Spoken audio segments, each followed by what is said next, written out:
यह है एक कमरे का इलेक्ट्रिक बोर्ड जो कि इस वीडियो को देखने के बाद इंशाल्लाह आप लोग खुद बना लेंगे। इस बोर्ड के अंदर एक ये जो पंखे का हमने बटन रखा है, एक हम बल्ब रखेंगे और एक ये सॉकेट है। ये हम करेंगे इसका कनेक्शन यूपीएस के ऊपर और इसके अलावा बाकी जितना कनेक्शन बोर्ड के अंदर होगा वो हम करेंगे वाप्टक के ऊपर। अगर आप बिल्कुल इस फील्ड के अंदर नए हैं लेकिन इस वीडियो को देखने के बाद इंशाल्लाह ये जो बोर्ड है आप मिनटों के अंदर बनाएंगे, मैं आपको दावे के साथ ये कह सकता हूँ। सिर्फ दो तारें अपने जहन के अंदर रखनी है, न्यूट्रल और फेस, यानी कि रेड वायर और ब्लैक वायर। ये इन सारी तारों की जो गेम है इसी बोर्ड के अंदर होगी और इलेक्ट्रिकल के अंदर सिर्फ दो तारों की गेम होती है। ये आपको ये जो चार बटन नज़र आ रहे हैं ना नीचे वाले, ठीक है दोस्तों, एक पहले बटन को छोड़ के 1, 2 और 3, ये जो 3 बटन हैं इसके जो ऊपर वाले पॉइंट है या चाहे नीचे वाले पॉइंट है इसके अंदर आपने एक वायर गुजारनी है। तो वायर जो होती है वो 329 की आप इस्तेमाल कर लें या 729 की कर लें, लेकिन बेहतर है कि 329 की कर लें क्योंकि इतना ज़्यादा लोड नहीं होता। इस तरीके से इन तीनों बटन के ऊपर आप इस तरीके से वायर रखेंगे। एक आपने पैमाइश कर लेनी है कि इतनी जो वायर है इस बटन के अंदर लग रही है। यहाँ से हम इस तरीके से पैमाइश कर लेंगे और इस वायर के ऊपर से ये इसकी जो पीवीसी होता है ना, ये इंसुलेशन होती है, इसको आपने इतना ही उतारना है जितना कि हमने बटन के अंदर इस वायर को लगाना है। अब इस वायर को इस तरीके से ये जो तीनों स्विच के ऊपर वाले पॉइंट हैं या चाहे नीचे वाले, जैसे कि मैंने आपको पहले बताया है, तो इसके अंदर आपने वायर को इन तीनों स्विच के ऊपर वाले पॉइंट के अंदर इस तरीके से गुजार देना है। इसके बाद यहाँ पर लगे इन पेज को अच्छे तरीके से टाइट करना है, लूजिंग नहीं होनी चाहिए। अब तीनों स्विच के अंदर हमने वायर डाल दी है। अब इसके बाद बोर्ड की सबसे टॉप पर यहाँ पर हमने एक 10 एम्पेयर का फ्यूज़ लगाया है बोर्ड की प्रोटेक्शन के लिए। अब तीनों स्विच के अंदर से ये जो वायर है ना, इसको लाकर सीधा ये हमारे पास जो ये फ्यूज़ आपको लगा हुआ नज़र आ रहा है ना, तो फ्यूज़ की बैक साइड पे भी 2 पॉइंट होते हैं। इन तीनों स्विच के अंदर से वायर गुजार कर सिंपल हमने फ्यूज़ की किसी भी एक पॉइंट पर हमने वायर लगा देनी है इस तरीके से। अब यहाँ पर हमने ये 2 वायर लगाई हैं ना, एक तो नीचे स्विच के अंदर जा रही है, दूसरी ये जो वायर लगाई है यहाँ पर इसके अंदर ये एक इंडिकेटर लाइट हमने लगाई है जो सुर्ख लाइट होती है, यानी कि बोर्ड के अंदर सप्लाई की मौजूदगी का पता बताती है कि बोर्ड के अंदर जो सप्लाई है वो आ रही है। तो इसी फ्यूज़ के अंदर से हमने वायर उठाई है और इसको भी हमने इस इंडिकेटर के अंदर लगा देना है, क्योंकि ये जो इंडिकेटर है इसको चलाने के लिए न्यूट्रल और फेस दोनों देने पड़ते हैं। तो ये जो फेस का कनेक्शन है इसके अंदर हम कर रहे हैं, यानी कि इसके अंदर ये जो करंट वाली तार है ना, गर्म तार, ये उसका कनेक्शन हम इस इंडिकेटर लाइट के अंदर कर रहे हैं। अब यहाँ पर याद रखें कि हमारी जो वाप्टक की रेड वायर होगी ना, फेस वायर, वो सबसे पहले इस पॉइंट पे आएगी। यहाँ पर हमने फ्यूज़ इसके अंदर एक ब्रिक वायर लगा रखी है, वो इसके ज़रिए करंट आगे इस तरीके से पास करके स्विच के अंदर भी जाएगा और इसी तरीके से इस लाइट के इस पॉइंट पे भी जाएगा। अब इसके बाद ये जो स्विच आपको लगा हुआ नज़र आ रहा है ना, इस स्विच के साथ ये आपको 3 सॉकेट लगी हुई नज़र आ रही हैं, एक सॉकेट नीचे है, 2 ऊपर है। तो इस एक स्विच के साथ इन तीनों सॉकेट को भी हमने ऑन ऑफ करना है, यानी कि स्विच जब ऑन होगा तीनों सॉकेट तब ऑन होंगी। तो यहाँ से हमने एक वायर उठानी है, वही 329 की वायर लगाएंगे, एक छोटा सा पीस इस तरीके से स्विच के नीचे वाले पॉइंट के अंदर हमने एक वायर लगानी है। वही सिंपल वही कनेक्शन है कि स्विच जो होता है हमेशा एक वायर के दरमियान में लगाया जाता है। अब यहाँ से इस तरीके से सॉकेट के एक पॉइंट पर हमने इस वायर का ये जो पीस है ना, इसको यहाँ पर लगा देना है और फिर इसी के साथ मज़ीद हमने एक वायर का पीस और भी लगाना है। यहाँ पर हमने वायर लगा दिया है। अब इसी सॉकेट के अंदर से हमने एक वायर का पीस लगाकर बाकी ऊपर जो 2 सॉकेटें लगा रखी हैं उनके अंदर भी हमने जो करंट है स्विच के ज़रिए पहुँचाना है। तो यहाँ पर इस तरीके से इस पॉइंट पर हमने ये जो वायर है वो लगा देनी है। तो यहाँ से हमने पहली सॉकेट के अंदर से एक वायर उठाई है, दूसरी सॉकेट के अंदर और दूसरी से तीसरी सॉकेट के एक पॉइंट पर इस तरीके से हमने ये जो जंपर है डाल दिया है, ठीक है। स्विच ऑन करेंगे तो ये हमारे तीनों सॉकेट के अंदर इस तरीके से ये फेस का कनेक्शन जाएगा, ठीक है। अब इसके बाद बाकी रह जाता है इन सॉकेट के अंदर न्यूट्रल का कनेक्शन करना। अब इसके बाद बारी आती है इस दूसरे स्विच की वायरिंग की। तो ये जो दूसरा स्विच है ना, इसके नीचे वाले पॉइंट के अंदर भी हमने एक रेड वायर लगानी है, वही 329 की वायर। तो ये जो स्विच है इसको हम इस्तेमाल कर रहे हैं। ये जो बोर्ड के ऊपर हमने एक बल्ब होल्डर लगाया है ना, उसका हमें ये स्विच इस्तेमाल कर रहे हैं कि इस बोर्ड के अंदर कोई भी 0 वाट का बल्ब लगाना है या कोई भी बल्ब लगाना है तो यहाँ पर इस बोर्ड के ऊपर भी ऑप्शन होना चाहिए।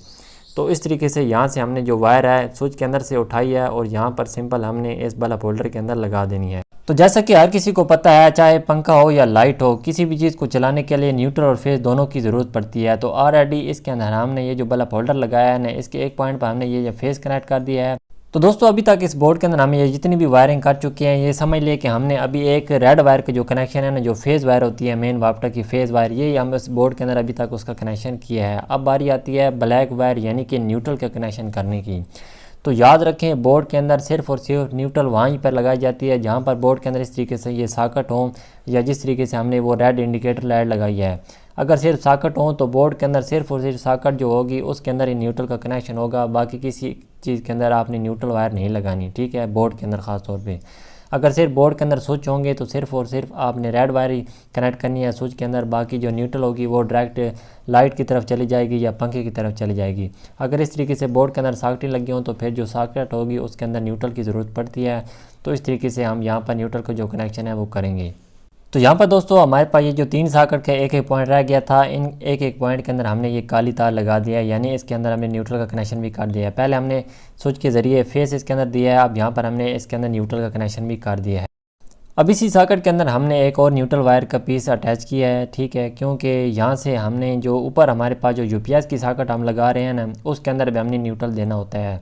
तो अगर यूपीएस का कनेक्शन कर रहे हो तब अगर सॉकेट के अंदर वही हमारा जो वाप्टा का न्यूट्रल है वो इस्तेमाल होता है। तो इस तरीके से इसी सॉकेट के अंदर से उठाकर हमने इस सॉकेट के अंदर दे दिया है और सॉकेट से एक छोटा सा जंपर लगा के साथ जो ये हम लगा रहे हैं इंडिकेटर लाइट, इसके एक पॉइंट के अंदर भी दे दिया है, क्योंकि इसको चलाने के लिए न्यूट्रल फेस दोनों देने पड़ते हैं। फेस ऑलरेडी नीचे पॉइंट पर कनेक्ट कर चुके हैं।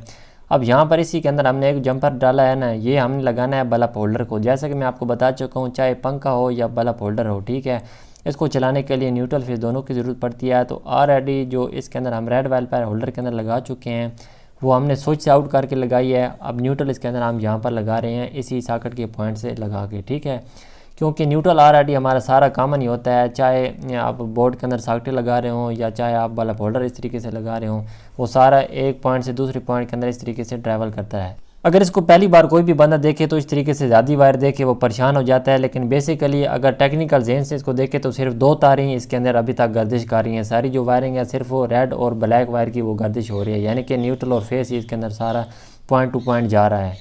तो अब बारी आती है इस बोर्ड के अंदर यूपीएस के कनेक्शन करने की। तो यहाँ पर यूपीएस के कनेक्शन करने के लिए मैं एक येलो कलर की वायर इस्तेमाल कर रहा हूँ आप लोगों की आसानी के लिए। तो यहाँ पर एक पंखा और एक बल्ब और एक सॉकेट हमने इस बोर्ड के अंदर यूपीएस पे कनेक्ट करनी है।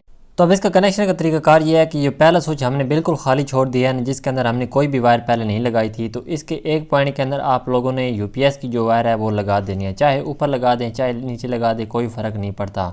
तो इस तरीके से एक पॉइंट के ऊपर हमने इस तरीके से वायर लगाई है और यहीं से वायर उठाकर हमने लगा देनी है ये जो पंखे का बटन लगा रहे हैं ना उसके अंदर, ठीक है, और यहीं से आगे फिर हमने सॉकेट के अंदर लेकर भी जानी है। यानी कि बोर्ड के अंदर जो जो चीज़ आप यूपीएस पे करना चाहते हैं, एक पॉइंट के अंदर यूपीएस की वायर लगाएं, सॉकेट के अंदर लगाना चाहते हैं, उसी पॉइंट से उठाकर सॉकेट के पॉइंट के अंदर लगा दें, ठीक है। यानी कि एक वायर के थ्रू आगे वो जो वायर है वो आगे चलती रहती है। तो पहले हमने लाइट के स्विच के अंदर यूपीएस की वायर लगाई, फिर वहाँ से उठाकर हमने ये जो पंखे का बटन था इसके अंदर लगाई, फिर वहीं से उठाकर हमने जो सॉकेट रखनी है ना ये डायरेक्ट यूपीएस पे होगी। अगर इसका स्विच लगा रहे हैं तो फिर आपने ये जो वायर होगी ये स्विच के अंदर लगानी है, ठीक है। यहाँ पर हम चूँकि इसका स्विच नहीं लगा रहे यानी कि सॉकेट डायरेक्ट यूपीएस पे कर रहे हैं, तो इस तरीके से यहाँ से पहले हमने स्विच के अंदर लगाई है, फिर पंखे के अंदर, फिर डायरेक्ट सॉकेट। अब लास्ट में रह जाता है इस पंखे के डिमर का कनेक्शन। तो स्विच के इस पॉइंट से एक छोटी सी वायर उठाकर हमने डिमर के एक पॉइंट के अंदर जोड़ देनी है और जो पंखे की वायर होगी वो डिमर का जो एक खाली पॉइंट रह जाएगा उसके अंदर लग जाएगी। क्योंकि अगर पंखे की वायर हम जैसे स्विच के अंदर डायरेक्ट लगा देंगे तो पंखा स्लो नहीं होगा, वो डायरेक्ट स्पीड से चलेगा। तो डिमर का जो काम होता है वो चूँकि इसकी स्पीड को तेज़ और कम करना होता है, तो इसलिए स्विच से छोटी सी वायर आएगी पहले डिमर के अंदर, फिर डिमर के अंदर से जाएगी पंखे के अंदर, ठीक है। और ये जो यूपीएस का हमने कनेक्शन किया है ये वाप्टा पे भी चलेगा और यूपीएस पे भी चलेगा। तो यहाँ तक दोस्तों इस बोर्ड की जो वायरिंग है वो मुकम्मल हो चुकी है। जैसा कि मैंने आपको स्टार्टिंग के अंदर बताया है, टोटल जो गेम है सिर्फ और सिर्फ 2 तारों की है, न्यूट्रल और फेस की, ठीक है। वही सारी इसके अंदर हमने पॉइंट टू पॉइंट सिर्फ लगाई हैं। अब बाकायदा इस बोर्ड को जिस जगह पर लगाना है वहाँ पर किस तरीके से वायर इसके अंदर कनेक्ट करनी है वो भी तरीक़ाकार आपको बताता हूँ। तो ये जो रेड कलर की 3 वायरें हैं ये हमारी पॉइंट की वायरें हैं। पॉइंट से मुराद एक पंखा और 2 लाइटों की तारें हैं, ठीक है दोस्तों। ये हमारे पास पंखे की वायर है, बाकी 2 हमारे पास बल्ब लगे हैं इस रूम के अंदर, ये उनकी वायर है। इसके बाद ये रेड कलर की जो मोटी वायर है 729 की ये वायर है, ये वाप्टा का फेस है, ये ब्लैक हमारे पास वाप्टा का न्यूट्रल है और येलो हमारे पास यूपीएस की वायर है। अब जो बल्ब हमने यूपीएस पे चलाना है उसकी एक रेड वायर हमने स्विच के अंदर लगा दिया, दूसरी बल्ब की हमने दूसरी स्विच के अंदर लगा दिया, ये हमारा बल्ब वाप्टा पे रहेगा। अब इसके बाद बारी आती है हमारे पास ये पंखे की वायर की। तो पंखे की वायर जैसे कि मैंने आपको बताया इसको सिंपल आपने ये डायरेक्ट डिमर के इस पॉइंट के अंदर यहाँ पर लगा देना है। इसके बाद ये हमारे पास है मेन वाप्टा की इनपुट फेस वायर यानी कि गर्म वायर जिसके अंदर करंट होता है। तो जैसा कि मैंने आपको बोर्ड बनाते वक्त बताया था, इसको हमने डायरेक्ट लगाना है फ्यूज़ के ऊपर वाले पॉइंट पर जो कि खाली होगा, यानी कि पहले हमारा फ्यूज़ के अंदर करंट आएगा, फिर फ्यूज़ से होकर आगे स्विच के अंदर जाएगा। तो यहाँ पर हमने सिंपल ये स्विच के इस पॉइंट पर ये वाप्टा का फेस वायर लगा दिया है। इसके बाद बारी आती है यूपीएस के कनेक्शन करने की। तो यहाँ पर यूपीएस का जो कनेक्शन है वो हमने तीनों जगह पे ये यूपीएस की वायर लगा रखी है ना येलो कलर की, ठीक है। तो यूपीएस की वायर को ये हमने किसी भी एक पॉइंट पे यहाँ पर जोड़ देना है। ऑलरेडी हमारी वायर सभी पॉइंट पे जा रही है, तो इन पॉइंट के अंदर करंट ऑलरेडी जाएगा जैसे हम यहाँ पर यूपीएस की वायर लगाएंगे। तो यहाँ पर ये यूपीएस के वायर इस तरीके से हमने सॉकेट के इस पॉइंट पर लगा दिया है, ठीक है।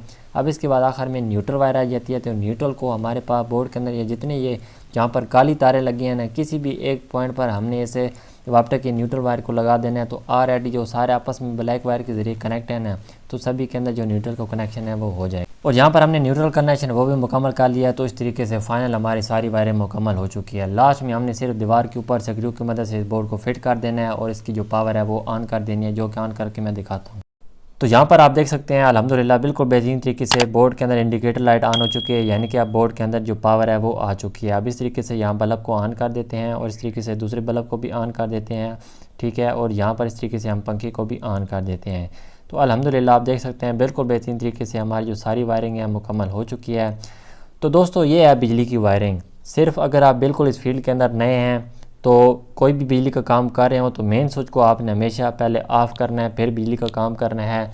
तो बिजली का बिल्कुल मुश्किल नहीं है, सिर्फ 2 तारों की सारी गेम है, न्यूट्रल और फेस की। जिस दिन आपको ये समझ आ गया इंशाल्लाह आप बिजली के जो माहिर कारीगर है वो बन जाएंगे, वो आपको किसी किस्म की परेशानी भी नहीं होगी।